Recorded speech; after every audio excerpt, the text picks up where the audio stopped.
I need to show her that I care by being willing to have the conversation. There's good stuff from your family and there's bad stuff from your family. And you guys need to figure out what stuff it is that you want to bring. Our generations need wealth and they need land. So off to conquering we go. My name is Tim Anderson. Welcome to Father and Friend, where men learn to live for the good of their families. Today I'm with J. Mike, good friend of mine. J. Mike has 3 children at home and a beautiful wife. And we're going to talk today about some of the things he's doing that is having a positive impact on his family. I hope you enjoy the conversation. Welcome. Thanks for having me. Why don't we just start with you telling us a little bit about the beginning of your fatherhood journey? The beginning of my fatherhood journey, you know this story. I'll start there, though, because I think that really begins my identity as a father. Was a little bit rocky. We had gotten pregnant, my wife Nicole and I, she had gotten pregnant in 2016, early 2016, and then we were due to have Riker Dietrich by September. And the last week of August, we found out that he no longer had a heartbeat. And so because he was so close to term, we had to go through labor and give birth to our stillborn child. Turns out he had had a cord accident around his neck, which had cut off blood flow and airflow, obviously. So our first child, we were talking before we got started about how that's a little bit complicated to answer the question, how many kids do you guys have? Because really we have 4, but we're raising 3, and so if a stranger asks, we've got 3 kids. If someone that we're going to have a longer relationship asks, it's, well, that's a harder conversation than that. But that really began my identity as a father, because during that whole pregnancy, I was a 26-year-old kid, essentially, and so I'm trying to figure out what parts of me need to die so that this child can live the fullest life possible that they can. And so during that whole pregnancy, there was a lot of figuring out, like, okay, like, here are some areas where I need to grow. Then we have the experience that we have, and that forced both me and Nicole to grow in ways that we never anticipated we would have to grow. But I credit my capacity, my emotional capacity to love and care for my 3 children that I'm raising now with Riker's story. I would not be near as sensitive or caring of a father that I am now if I didn't have that experience of losing their older brother. Can you tell me a little bit about your own upbringing? Yeah. I grew up one of 5 boys. And so my upbringing was rough and tumble. I always joke with Nicole, I don't understand girls at all. I have 2 of my kids I've got a son and then 2 daughters. And they'll just randomly start screaming. And so I'll look at Nicole and be like, is this normal? She's like, yes, this is girls. I was like, okay. I have no idea that you just randomly start screaming at the top of your lungs at a very high pitch when you're a girl, but that's an experience.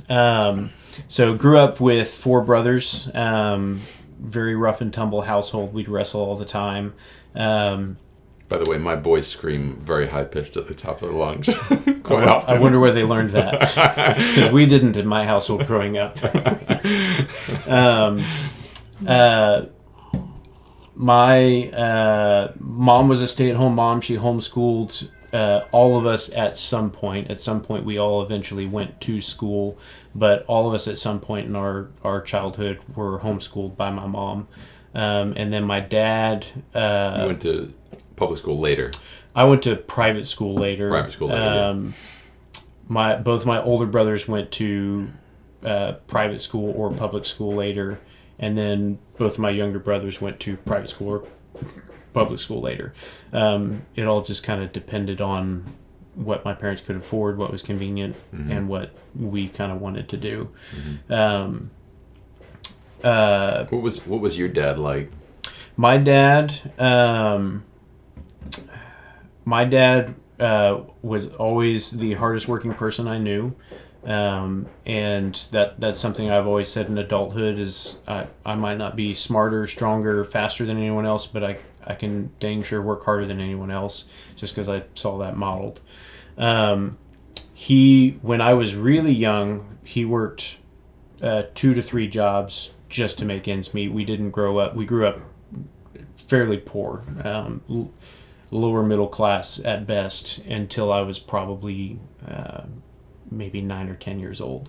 But a huge part of that is just a huge part of how we got through that was just how hard my dad was willing to work. He'd wake up super early before the sun came up, go start his first job making donuts at Daylight Donuts, which was inside of Sweet Eugene's in College Station, Texas. And then he would go to his second job where he managed Atme Glass, doing auto residential and commercial glass.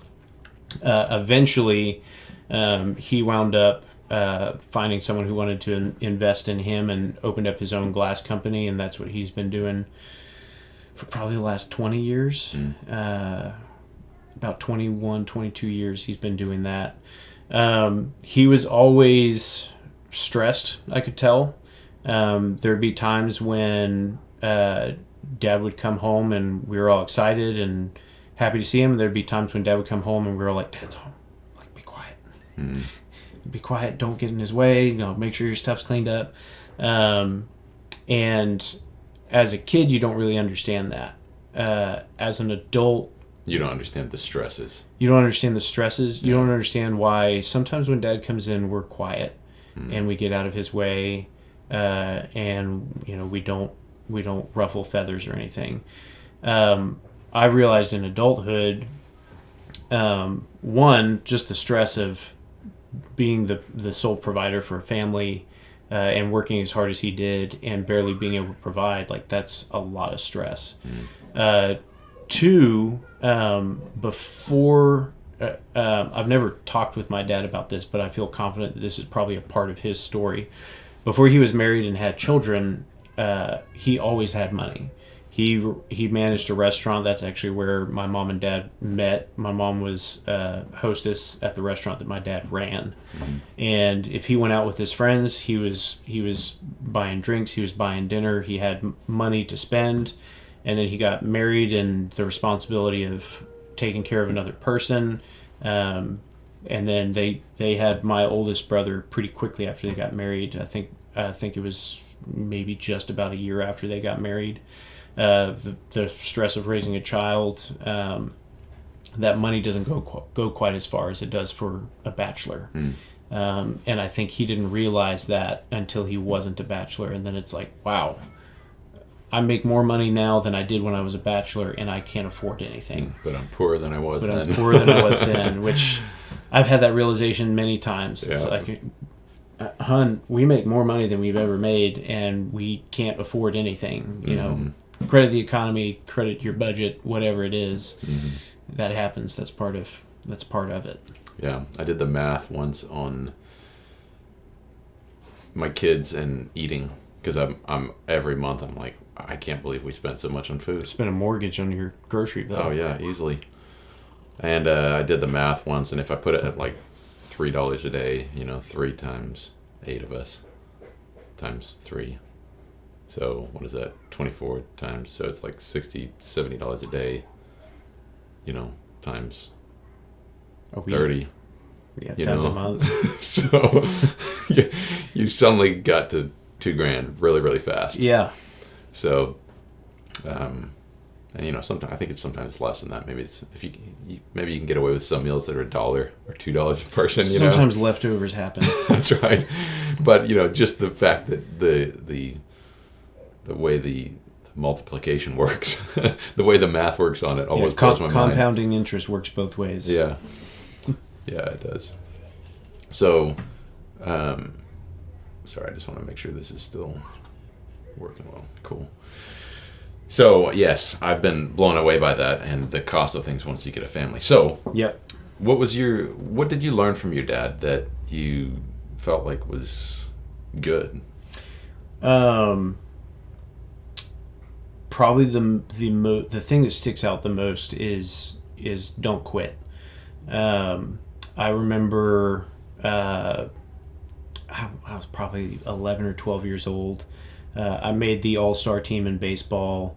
The head coach asked my dad to come and help assist coaching, and I loved playing baseball growing up, but for whatever reason on this all-star team I was not having fun.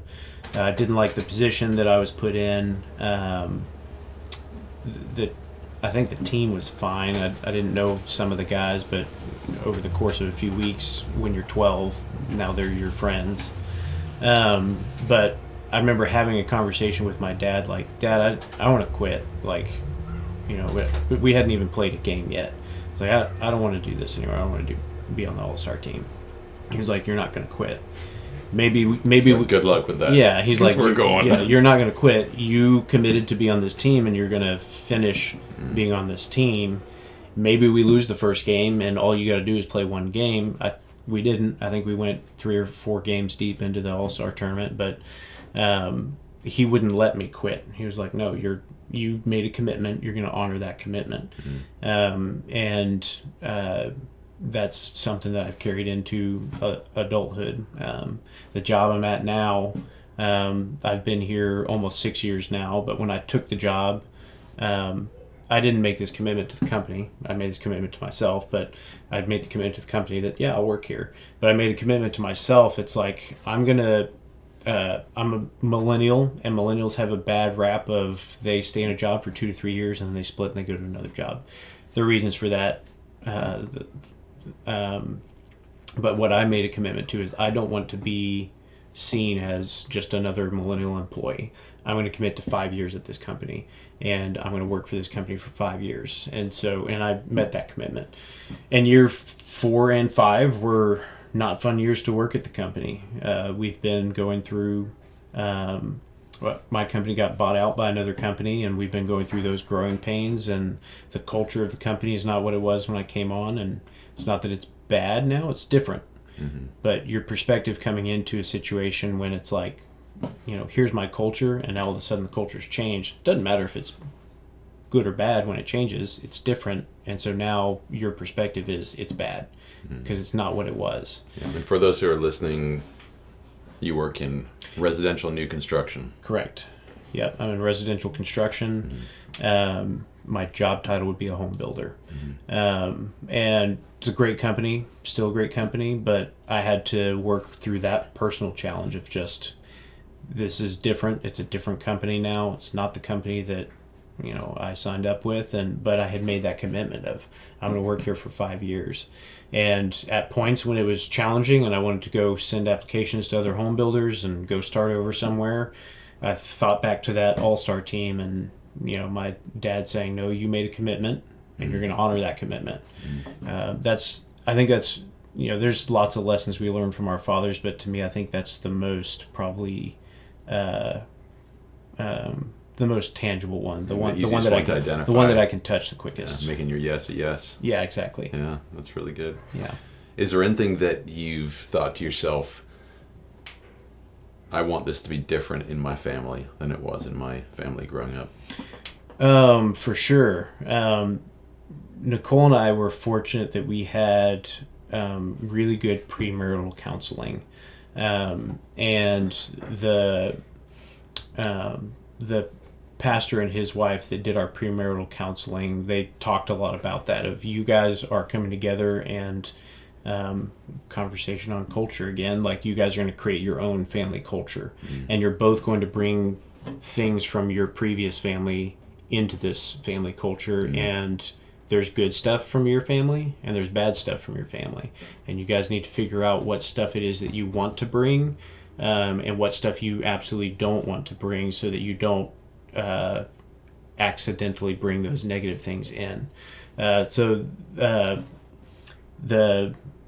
Probably the biggest dichotomy between Nicole's family and my family is, I always equate it to a milk run, and how a milk run works in my family and how a milk run works in her family. You're talking about going to the store to get milk? Going to the store to get milk. Okay. Hey, we're out of milk. I'm going to go to the store and get milk. In my family, hey, we're out of milk. Guys, I'm going to run and get milk. grab your keys, you walk out the door, you go get milk, you come back. Maybe someone heard you, maybe they didn't, but you went, you got milk, you came back. Now there's milk in the fridge. Mm-hmm. In her family... Solve the problem right then. Solve the problem. Yeah, there you go. They may walk into the living room and go, oh, where's J. Mike? But 10 minutes later, I'm going to be back because I just went down the street and I grabbed milk and I came back. In Nicole's family, it's, hey, we're out of milk. I need to go get milk. Okay, cool. I'm going to go let these people know that you're going to go on a milk run and see if they need anything, and I'll be right back. They go, they have a conversation, they come back. Hey, they don't need anything, but if you can wait an hour, then they're going to need to go to X, Y, or Z, and blah, blah. With her family, putting a positive spin on it, because again, it's not my family, so I don't see it the same way she does. Not your preference. Yes. Yeah. Putting a positive spin on it, her family, a milk run is a communal opportunity. Where we can invite everyone, we can figure out who all needs to go. Oh, the whole family needs to go somewhere. We'll all pile in. We'll all go on the milk run. Whereas in my family, it's purely utilitarian.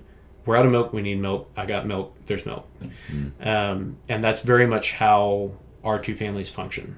Just the ethos of how our families work. Bare bones. So in conflict, these are some negative things that we decided, hey, I don't like this about my family. Let's not bring this into our marriage. So her family would, in conflict, just have an argument right then and there as soon as the conflict came up loudly so that everyone could hear. Communal. And then after it got really heated, someone would crack a joke. Everyone would kind of chuckle except for the offended party who would kind of like brush it off, and then everyone would move on. And in my family, if we addressed the issue, it's going to be very passive aggressive, and we're probably just not going to address it. We're probably just never going to speak to each other ever again. We're going to sweep it under the rug. And how long does that last? A week? Day? I have brothers who still do not talk to one another. Oh, wow. So literally. It can last years. Wow. And if they ever did just sit down and talk with one another, they'd be over it in like 5 or 10 minutes. But you got to have someone who's willing to make that first step. Exactly. Yeah. And that's the lesson that we learned is someone has to be willing to make the first step for me, it was, I got to be able to take the first step, or at least allow her to take the first step. Because early in our marriage, it's like, I don't want to deal with this. I don't want to talk about it. I don't want to have conflict. But from her, it was, if we're not screaming about this, then you don't care about me. And so we had to learn that, like, I need to show her that I care by being willing to have the conversation. She needs to allow her emotions to diffuse so that we can come together and have a meaningful conversation and actually grow. Conflict's an opportunity for growth. Yeah. It's make progress. It's an opportunity to strengthen the bond of a relationship. Yeah.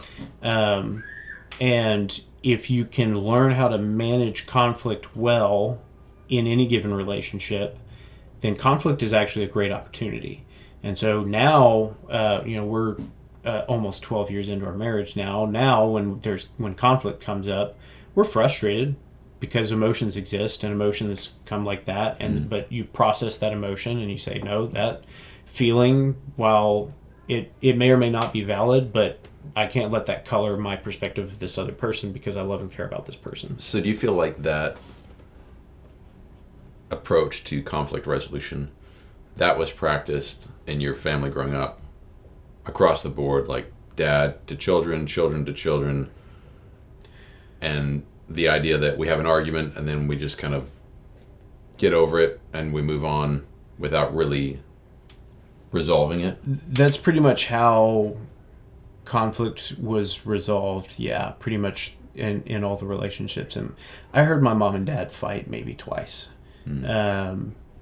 And I think those were just very stressful times for them where the conflict kind of just boiled over to where, we heard them argue.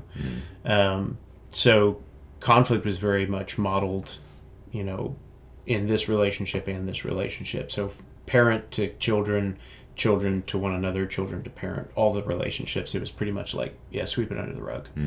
So you've chosen to approach conflict in a healthier way than you feel like you experienced growing up. I feel like it's healthier. Yeah. It has certainly been healthier in my marriage than the alternative. If I were to sweep conflict, part of it is you have to understand conflict, but you also have to understand the person that you're in conflict with and how they view conflict.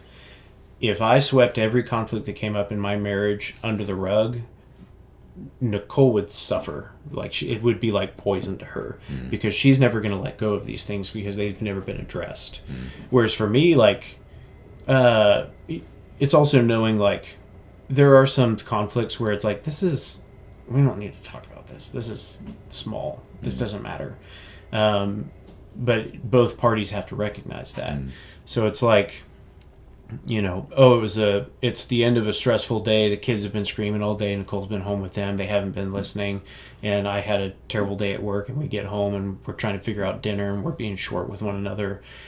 And then someone, kind of is snappy with the other person. It's like, we both just need to take a breath and let this one go. We don't need to talk about this one. Like, it's just, you take a breath, I take a breath. Like, it was a bad day. Bad days happen. We're going to get through it. We don't need to discover the root of what this problem is because we already know what it is. So let's just move past this one. And I suppose also it's not really a conflict between us so much as it is we're both stressed about different things, and that is boiling over into our relationship. Yeah, exactly. Yeah. It's kind of it's kind of the difference between accidentally spilling a little drop of water on your kitchen floor and then dropping the milk jug on the floor. It's like, oops, I accidentally spilled a little drop of water. That's fine. I'll rub my sock over it. We'll move on. We'll clean the floor later.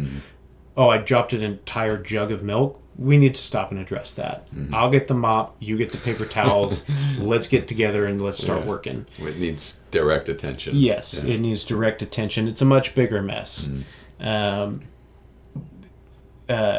You get to a point when you learn how to manage conflict where you start to realize that's a drop of water. Like, it was never my intention to hurt your feelings. I know that I probably did when I came in here and I was acting like a grouch. You probably didn't mean to make me feel disrespected when you were short with me when I asked a question and blah, blah, blah. But if I come in and I say something really mean and hurtful that cuts her deep, it's like, no, we need to have that conversation. Like, why'd you say what you said? Like, could you have worded that differently? If what you said is true, you probably need to word that differently and approach it with more humility than just using it as a weapon. That's good. Awesome. Well, let's jump into the 3 or 4 things that we discussed previously. I gave you a bonus one. You did. You gave me a bonus. Yeah. So the first one was that with your children, you don't dumb down any language. You don't baby talk, and you don't avoid topics. Describe that to me. Yes. So, and that's not my original idea. That comes from an English teacher I had in college. Okay. Her son was 3 at the time that she was teaching me, and he spoke very intelligently. He could hold an adult conversation with an adult, and I was really curious about that. So I asked her, like, is he just this smart, or is this something you've done? And she was like, the way that I'm talking to you now is the way that I talk to him. I don't baby talk him. I don't have different words for his anatomy and my anatomy. I call them what they are. I don't ask him to go get his, Buki or whatever. Go grab your blanket. It's a blanket. Go grab your blanket. We don't have nicknames for things. And probably to some people it feels like you're stealing their childhood. And it's like, I promise my kids have a wonderful childhood. But I also promise you that any one of my kids will come up to an adult and just start having a conversation with them. Obviously, my youngest, she's 2. Some words come just out really entering great. the Exactly. phase, yeah, being able But to she'll talk. walk right up to you and just start babbling at you as if you're having a conversation with her. And then when she feels satisfied that you've had a conversation, she'll walk away. But my oldest will have a full-on conversation with an adult. Obviously, he's got a child's understanding of things, but he uses words that we're like, what? Where did you learn that? He's like, I don't know. And it's like, I guess you absorb things that we say. And I feel like what that does is it makes them feel respected, because we're not talking to them differently than we do our friends or their grandparents or their uncles and aunts. Another part of that is if I need to have like a direct conversation with one of them, I'm not standing up, because that puts me in a position where I'm superior to you right now.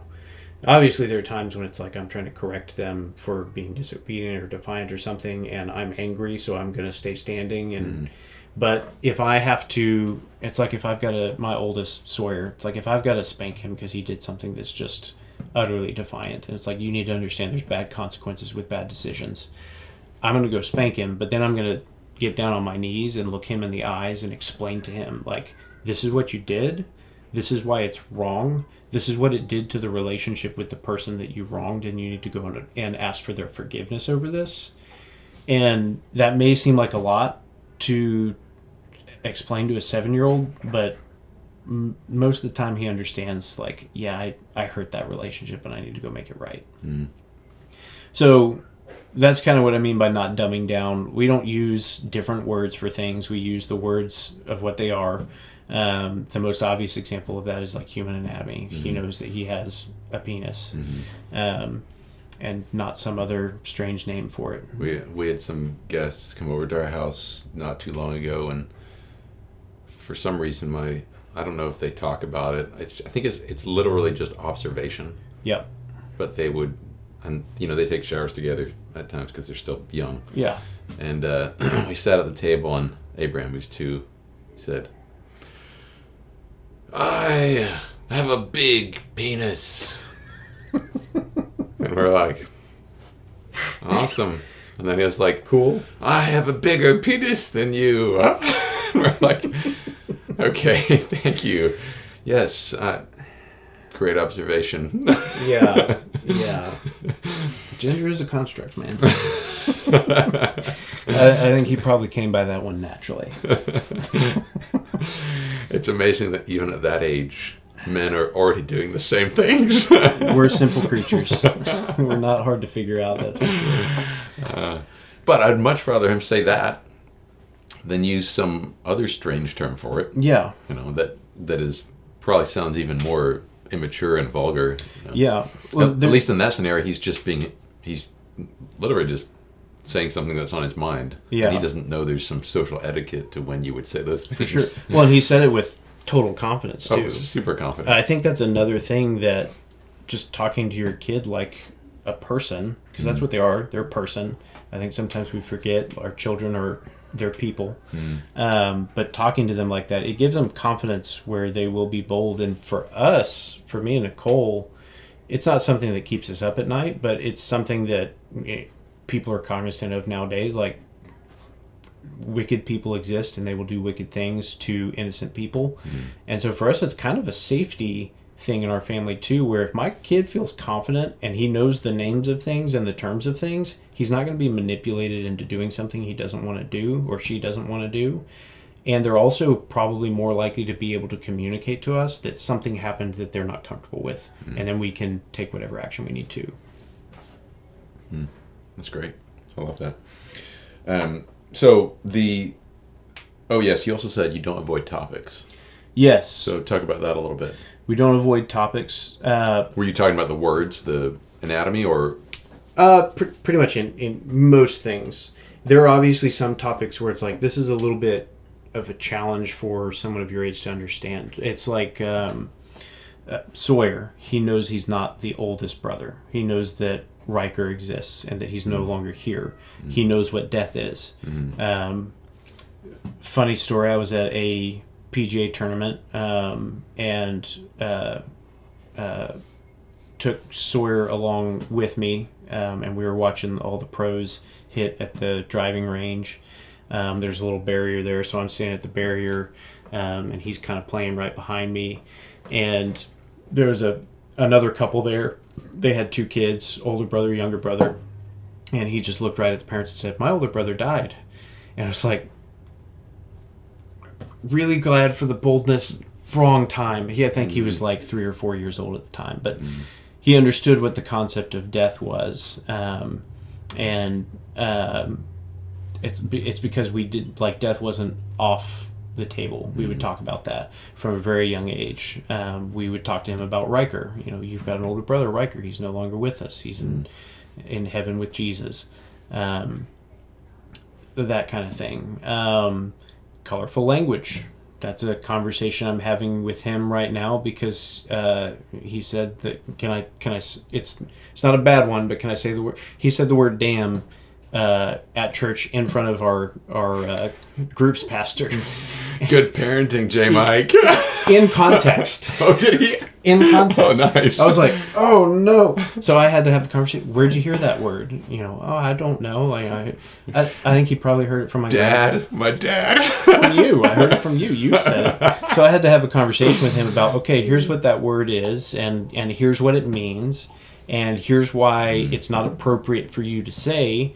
Maybe one day, if you choose to, you can use that word because you nailed the context. But right now, I need you not to use that word. You can use "aw shucks" instead, and something like that. A more appropriate word for a 7-year-old. And the way I kind of put it to him is like leveling up, like in a video game. It's like, right now you're 7 years old, and you need to use words that are appropriate for a 7-year-old. You're not leveled up to be able to use these words because you don't know what these words mean. You don't know what these words do to people emotionally. You don't know how people receive You those don't know words. how people receive these words. And so it's not that I think you're dumb, but it is that I don't think that you have a maturity level enough yet to be trusted with those words. And I think just being honest, we're not avoiding the topic. I'm not going to brush it under the rug. Like, we're going to address it, and we're going to have the conversation about it. And I think that lets him feel respected. Because I think that's something that often we don't do, is make sure that our children feel like they're respected. And, I get it, the argument, they're a child. They haven't done anything worthy of respect. Yeah, they haven't. But they're also human, and humans long to be respected. I was talking about this kind of similar topic with someone just recently, and there is this tendency, and I've probably fallen into this before, and not maybe overtly, but the way I maybe forgetting that the life the child is living is their real life. It's not some pre-life before their real life. Yeah.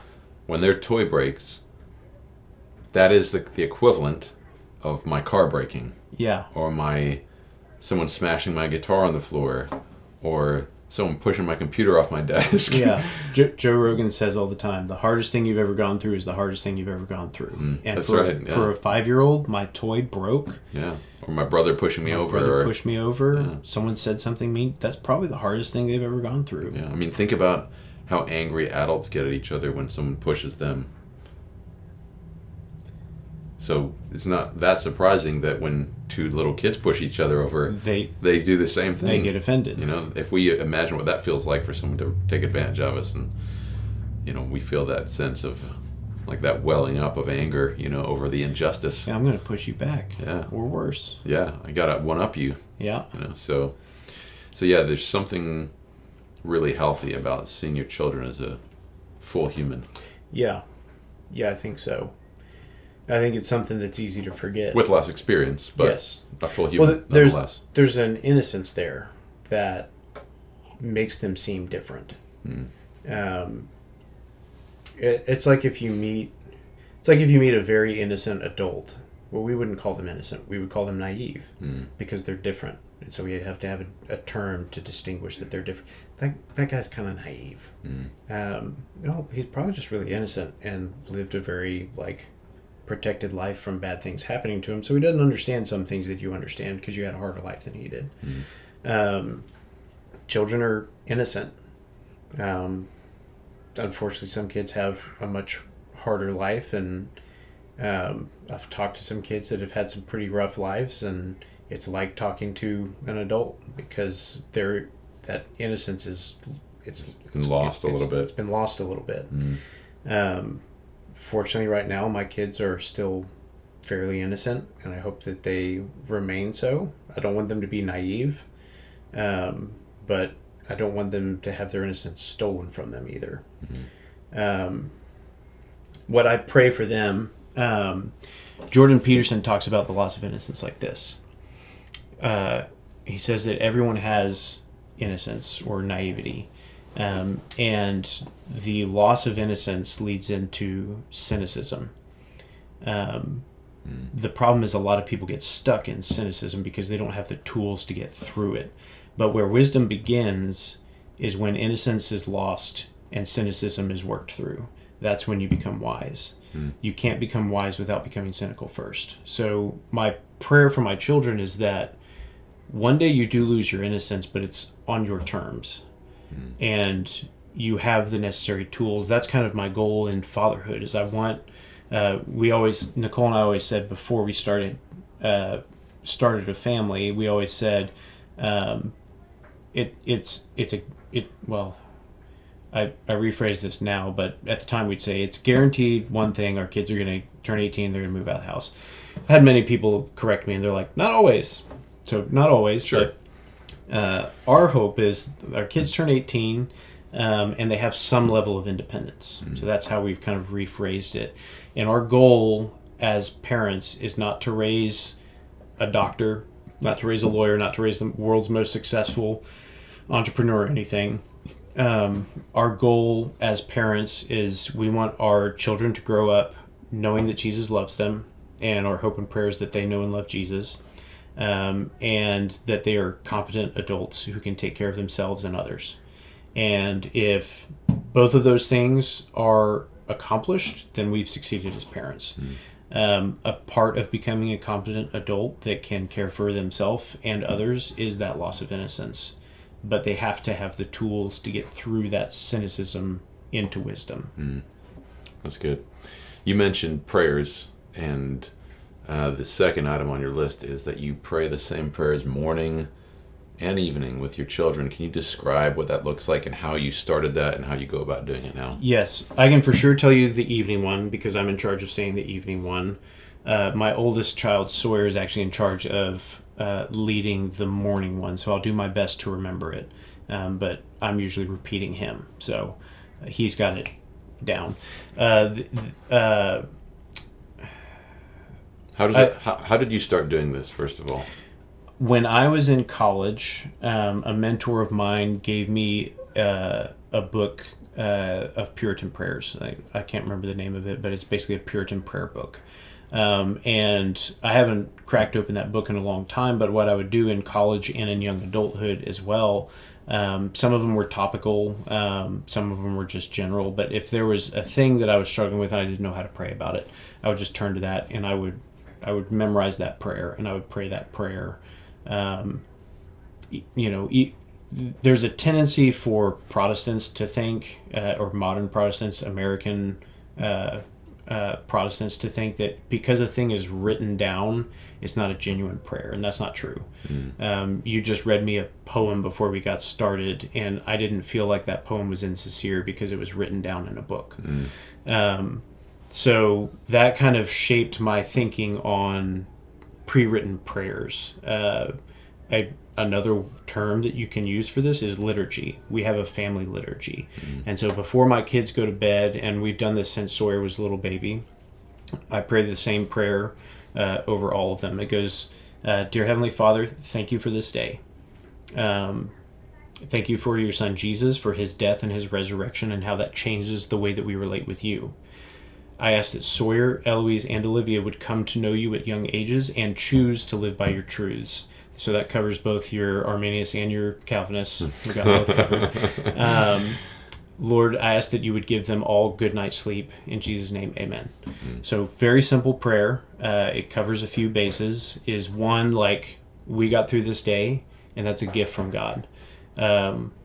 We know where our salvation comes from and who our Lord is. It's Jesus. He died, was buried, and resurrected, and that changes the way that we relate to God. If he didn't do that, we would relate to God in a different way. We wouldn't be coming directly to him. We come directly to him through Christ.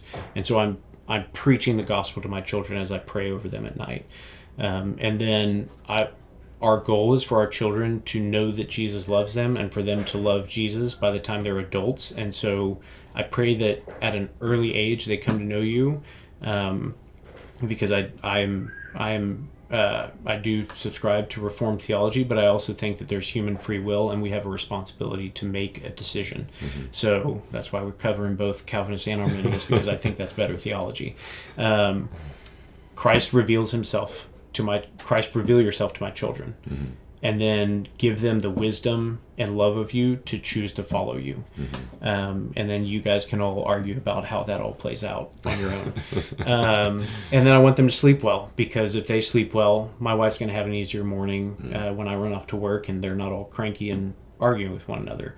They're going to have a better day when they go throughout the day, and they're not super emotional and they don't understand why, because they're tired and they're young and they don't know that when you're tired you get irrationally emotional. So you started doing this when Sawyer was a baby. Yes. And you've continued to do it. I imagine it's not 100%. It's like very close to 100%. Yeah, it's very, here and there, yeah, right? Yeah. Well, and I'm a musician, so I travel, and so oftentimes I miss bedtime. But if I'm there for bedtime, I'm praying that prayer. Nicole has written another prayer down as well. Did you write that one? I made it. I haven't written it down. Okay. But yeah, I made you made that one. Yeah, I made that one. And she has another one that she wrote down more recently. I think it was about a year ago, that we sometimes will pray over the kids. I don't know that one. It's written on a piece of paper in their room that we have hanging there in their room, so we'll always refer to that if we're going to pray that one over.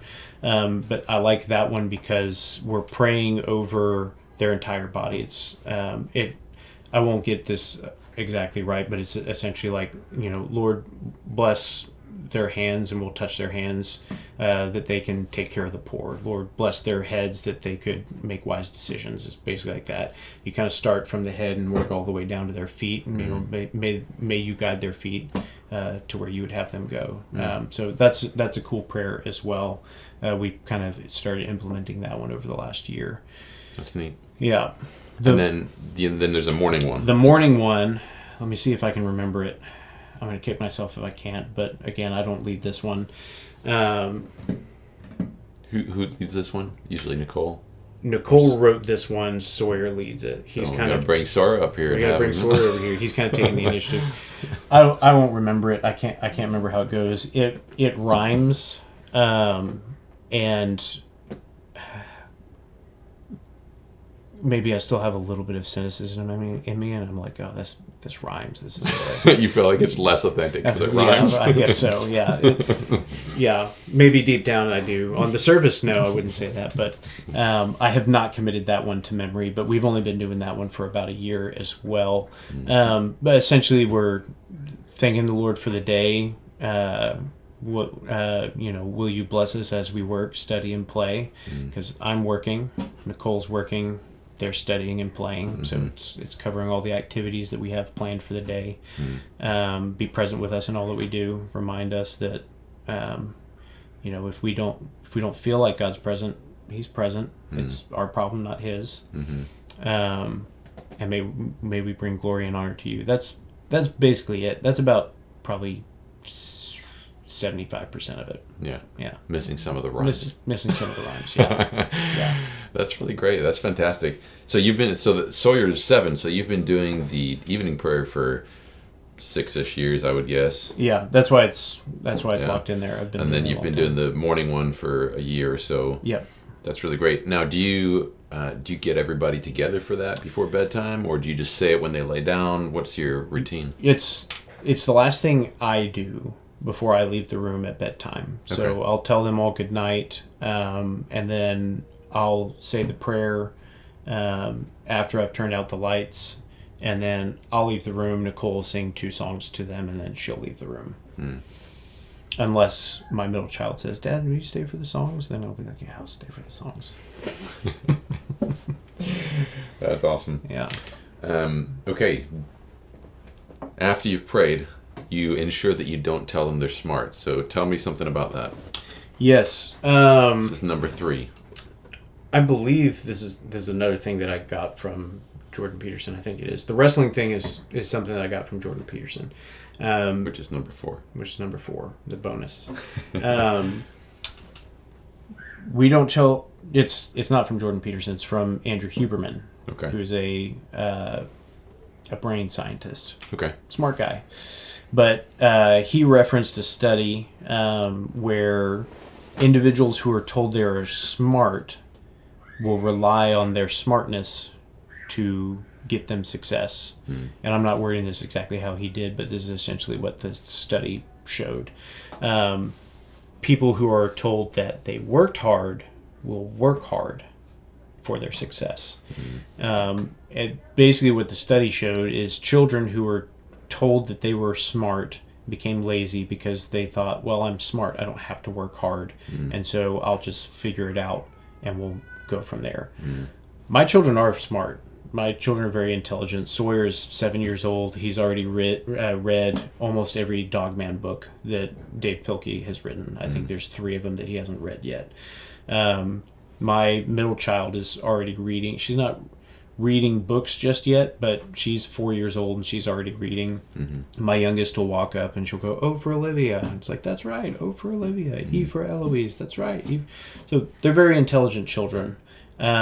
We don't tell them they're intelligent because intelligence is already taken care of. God gave them that. That's covered. But we have to teach them to work hard.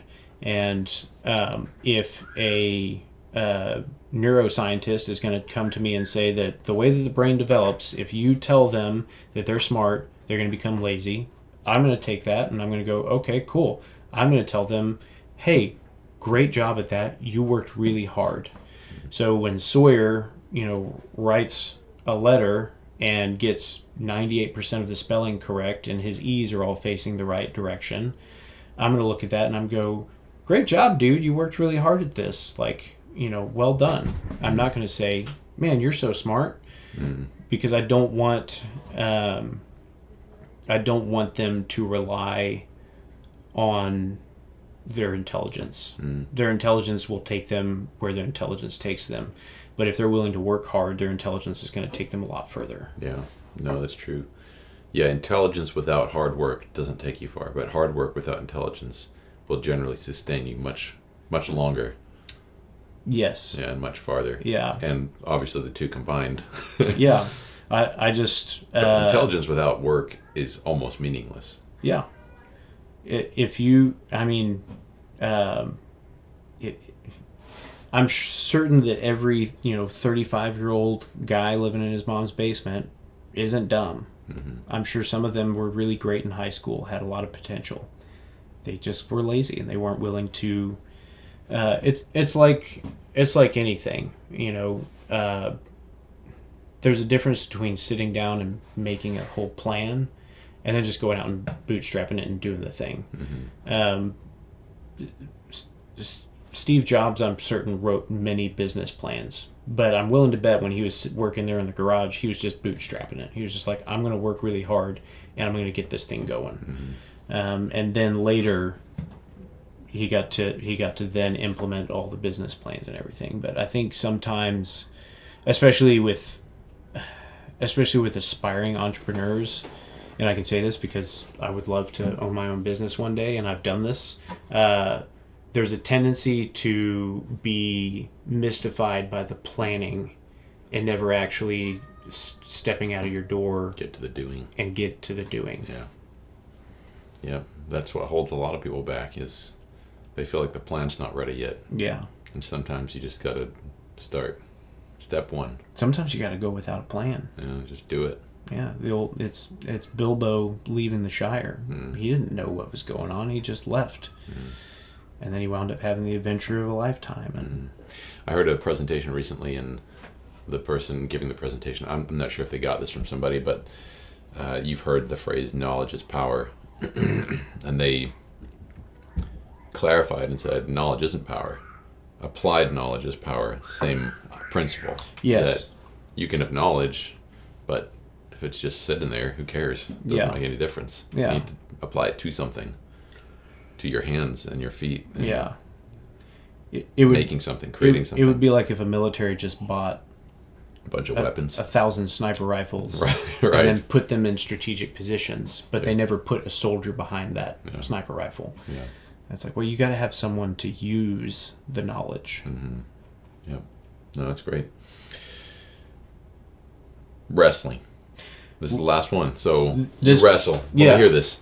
So I grew up in a family of 5 boys. So you guys wrestled all the time. We wrestled all the time. Nonstop. Every opportunity. Nonstop.